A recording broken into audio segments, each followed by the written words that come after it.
All right, what's up, everybody? Thanks for coming today. We appreciate it. Welcome to International Fight Week.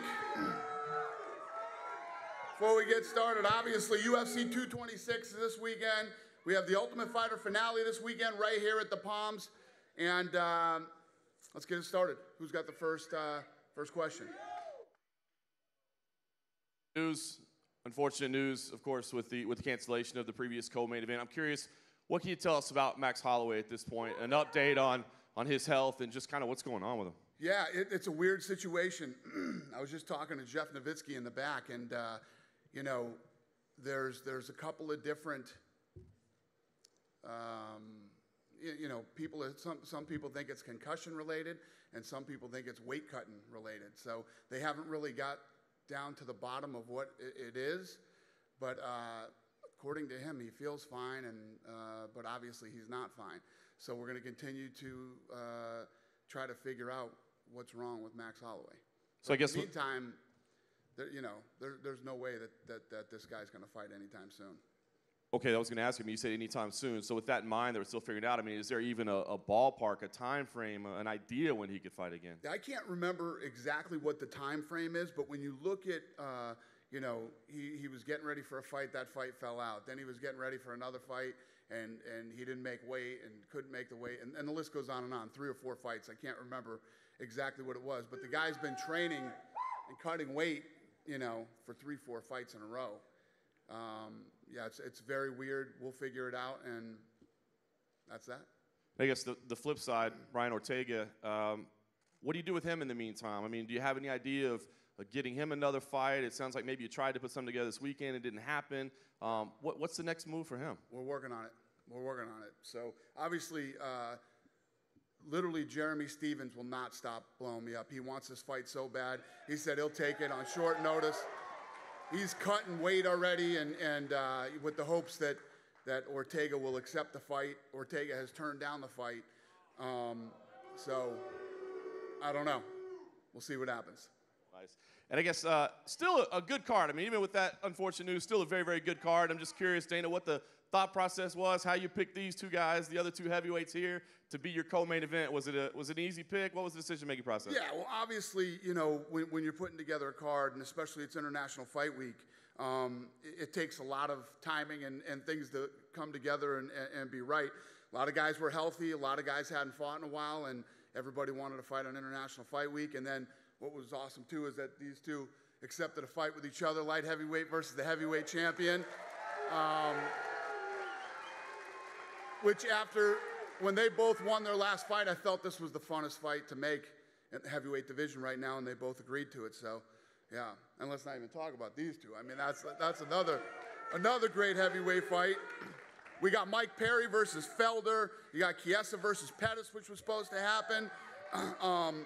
The whole card is stacked with great fights. Prelims are awesome, too. So, thank you. Yes. And just quickly, if I could, for Derek Lewis, it was already a big fight, and people are excited about this. Now it's the co-main event of International Fight Week. I want to ask, you know, just kind of if it changes anything for you to have a little added shine, a little added spotlight, and if you feel that maybe, you know, with you fighting right before the heavyweight title fight that night, if maybe timing might work out, stars might align, and this could mean a special night for you, maybe a title shot in the future.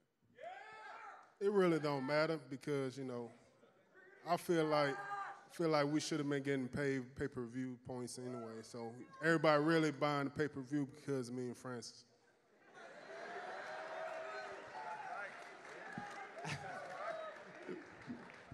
That's right.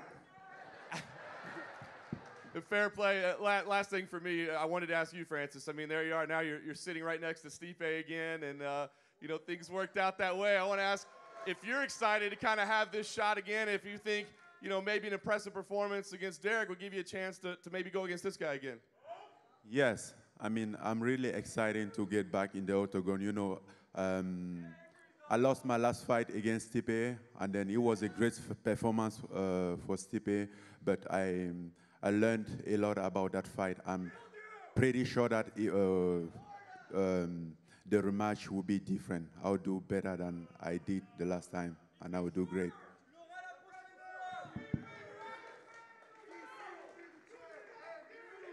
DC down here in front to your left. Okay. Everyone always says your next fight is their biggest, but you fought for world titles before. You fought John Jones multiple times. Right here, right now, do you think this is the biggest one of your career? Yeah, this is the biggest fight of my career.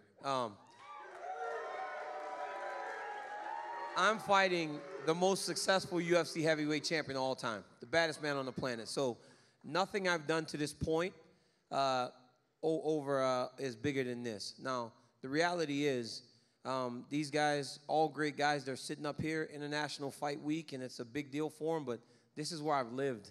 I've lived in these moments since I first started fighting. It's just another fight to me. Saturday, I go fight Stipe, great fighter, great champion, but I win again. One of your teammates, obviously, Cain Velasquez. How much of a part has he played in this camp, I guess, preparing for? He's been massive. I mean, I rely on my partners so much for everything that I do, winning or losing. Those guys give me every part of themselves, my team. They're scattered all through here. 20 people. You know, it takes a village to build a champion, and to get 2 titles, it takes even more. So this performance is dedicated to those people, my family, my wife, and my kids, and my teammates, because without them, couldn't get it done. And I guess we all know Cain's had a lot of injuries as well, right? Yeah. If he hadn't, do you think he would be the heavyweight champion right now? Yes, he would. I tell you, man, listen. These guys, hey, everybody in the heavyweight division, Stipe's been phenomenal. Like, he's a great champion. But I still believe that there's nobody like Velasquez, man. I've trained with him a long time, fought a lot of the best heavyweights in the world, but there's nobody like him. Just one last one. Dana, we have the precedent that when Conor won a second belt, very quickly afterwards, he got stripped of one of those titles. This weekend, Daniel could legitimately get a second belt. Like, what will happen there if he does hold 2 titles? Yeah, it's something we'll talk about, just like we did with Conor. We talked about it and figured out what we wanted to do, and we'll do the same thing with Daniel. Hey, Stipe, how you doing? You know, the big news, obviously, in the sports world is LeBron James is no longer with the Cavs, and people in Cleveland are looking for the next face of Cleveland sports. And how would you feel about that? Would you embrace that? You know, if you could have that kind of moniker. Honestly, I'm just. I mean, LeBron left. It is what it is. But we have so much more. Not just me, but we have the Indians. You know, the Browns are making moves. Finally, hopefully they can win a couple of games next year. Listen, I'm not being funny. I'm being serious. Like, listen, guys, come on. No, they're really good. I love everything they're about over there, and they made a lot of big moves this offseason. So listen. It is what it is.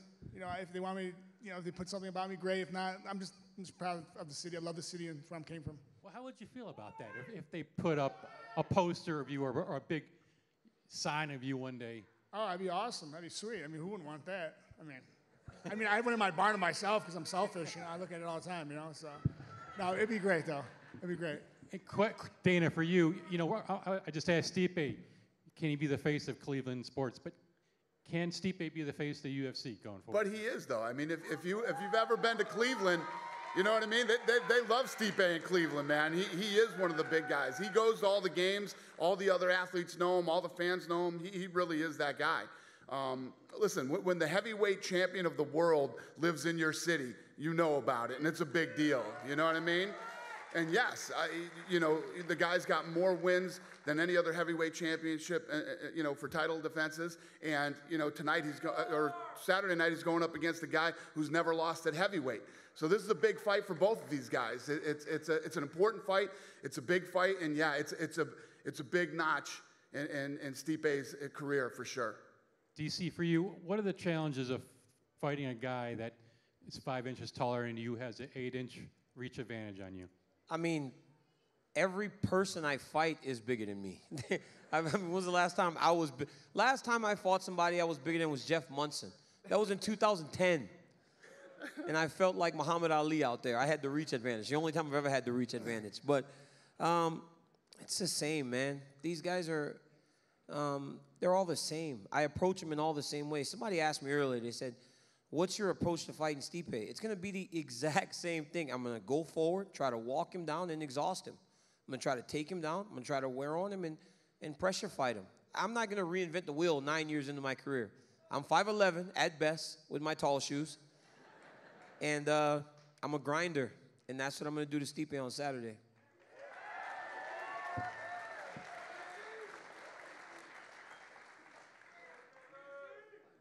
Question for Dana. Good afternoon, gentlemen.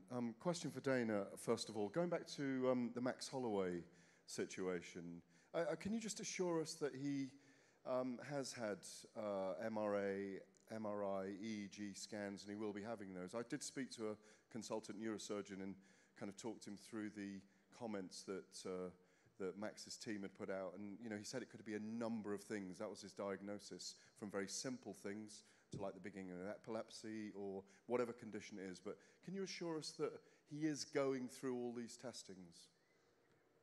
No, he's done no testing. Of course he's done testing. Of course he's done testing. We're running him through every test there is, and he probably needs to, I just got back from vacation today, so, I'm just getting in the loop on most of this stuff, but, he needs to go to like the Mayo Clinic or one of these type of places and do a full, yes, we will take care of Max Holloway, and he'll go through every type of testing there is till we figure out what's wrong with him. Yeah, the question was just posed as you'd said, he's saying he's fine, and obviously he isn't. Well, originally this happened on, I believe, Monday. This started on Monday, and he went through a bunch of tests at the hospital, and they thought he was fine. Then, he did that interview with Michael Bisping, and, people started to realize that something wasn't right, and they brought him back in and started testing him again. Thank you, Dana. Question for Daniel. Daniel, obviously you have been campaigning at light heavyweight for some time now. Surely there is a difference stepping back in against someone who is potentially going to be perhaps 20 pounds heavier and is... No, he's not going to be 20 pounds heavier. I'm just hoping I'm not heavier than he is, get on the scale. He's definitely going to be heavier than he is. You know what this guy told me at the Ultimate Fighter? I said, what do you think I'm going to weigh for the fight? And he said, you'll be cutting to 265. That's not true. You don't think I'm that undisciplined? It's close. No, it's not true. Not true at all. It's going to be close. No, but it's some challenges. Obviously, there were some challenges in training camp early because my weight was heavy and I was trying to spar and train and do everything that I do as a light heavyweight with the extra weight, and it was difficult. I felt my body like I'm more sore. My back is bothering me. But once I got rolling and I started to get into shape, I was like, wow, it feels good to not be essentially malnutrition. I barely get any food when I'm fighting at 205. And then I just had a real moment of clarity that when I was fighting at heavyweight before, I wasn't really training all that hard because I know what I do at 205, and to be able to carry the workload now, I know that I'm training the right way for Saturday. Thank you. A final question for Stipe. Some conventional wisdom is saying, as Daniel's just mentioned, that he may grind you and he may try and take you late and you may kind of gas in the later rounds. Do you feel that you want to get him out of there early to prevent that happening? And will you? Well, I think everyone wants to end their night early. That's the way to go. Who doesn't want to get a knockout and go home early unscathed? I'm going to do whatever I got to do. If it's going to be knockout, decision, submission, I don't really care. I'm going to get my hand raised. That's all I'm looking for.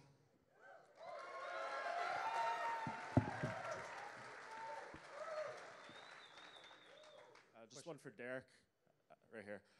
Are you enjoying yourself up there right now? You're kind of shaking your head. You're not laughing at any of the jokes. We've seen you fall asleep at press conferences before. Are you talking about? It's fight week, man. So you're just locked in? Fight week. I'm in beast mode already. Just talking about.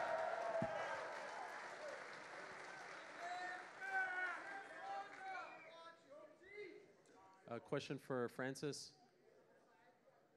Over here, Francis, going into the Stipe fight, you did a lot of work at the Performance Institute, but I know that this time you did a lot of work with John Wood at Syndicate. Is that your full-time team now? Have you decided that that's your team?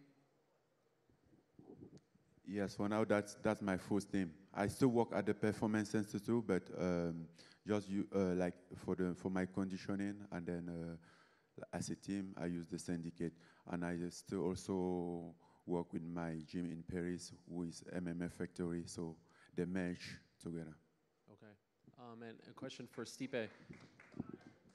I like looking at your face during these press conferences because you have this look of sort of, I'm unimpressed with everything my opponent is saying.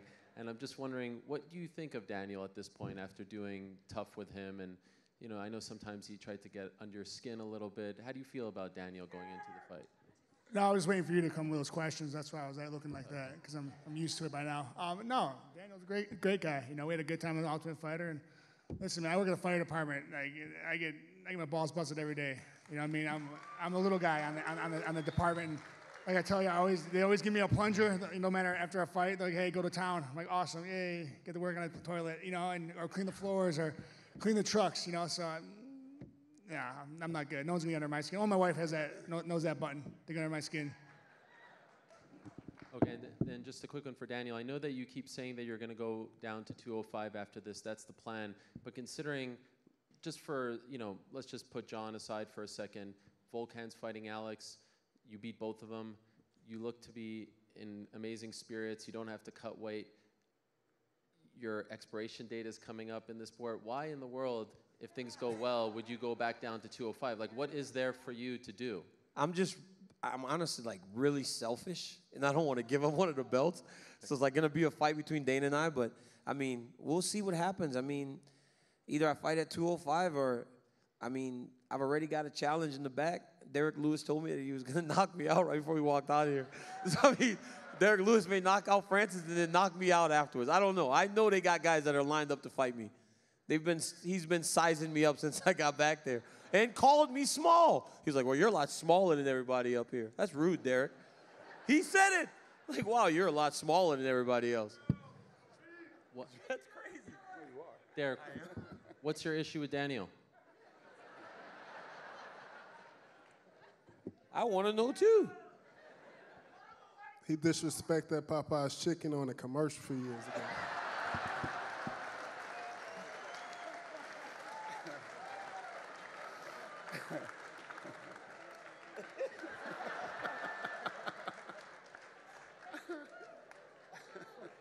Fair enough. Thank you. Hey, DC, I wanted to ask you if you feel like since you fought at heavyweight, I mean, you do have 3 heavyweights sitting up there on the stage with you. Yeah. Has heavyweight evolved? Is it a different division than it was the last time you were there? Yeah, you know, man, I don't know. I haven't fought there in 5.5 years, you know, so I just know that when I went down, there were things at 205 that I never felt at heavyweight.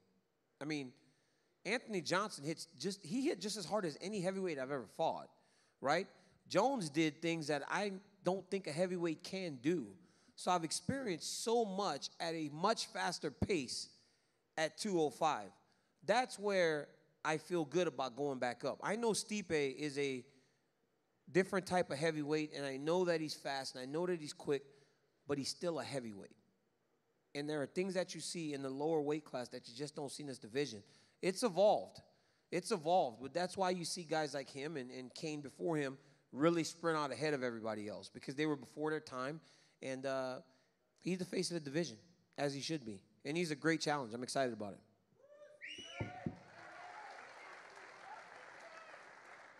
And just real quickly, one more. Dana, we kind of you got the key to the city, and then we kind of just moved immediately on. As a guy who's from Las Vegas, I just want to know, I'm sure you've gotten a lot of awards over the course of your career. What is the significance of getting the key to the city of Las Vegas? That guy said it's the interim key. Oh, that's funny. Yeah, no, it's obviously very special. You know, we're proud to be from Vegas, and you know, as an organization, we do a lot for this city, and yeah, no, it's an honor, and I appreciate it.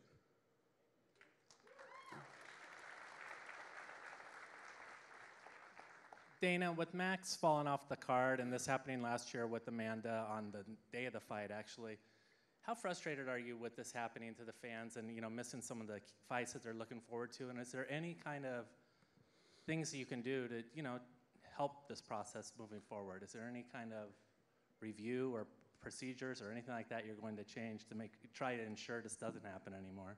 It's impossible. It's impossible to ensure what happened to Holloway doesn't happen. It's one of these crazy things. Listen, you're dealing with human beings. People get sick, things happen. You know, it's unfortunate, but it happens. There's nothing you can do about it. I mean, we've done everything you could possibly try to do to make these guys healthier, to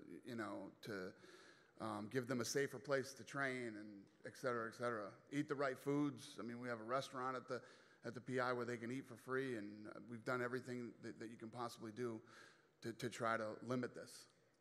And is Brian Ortega's answer absolutely no, or does he still have time to change his mind on Stevens? Oh, his manager's sitting right in the front row here. Ed Soares is here. All right. Bet you wish you didn't come to this press conference. Is it an absolute no, or is it a maybe? It's what? It's no. Get him, everybody.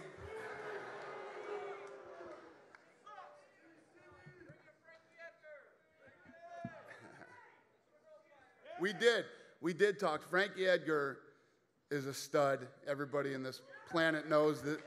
We called him. He said yes, and his family came back and said no. His family was like, there's no way he's going to take this fight. That's an absolute fact. Calm down, sir. It really happened. So, yeah, he's a stud. He wanted to take the fight. He actually was going to take the fight against Jeremy Stevens. They wanted for the interim title. You know, believe me, we tried everything we could to put another fight on this card, and it didn't work out.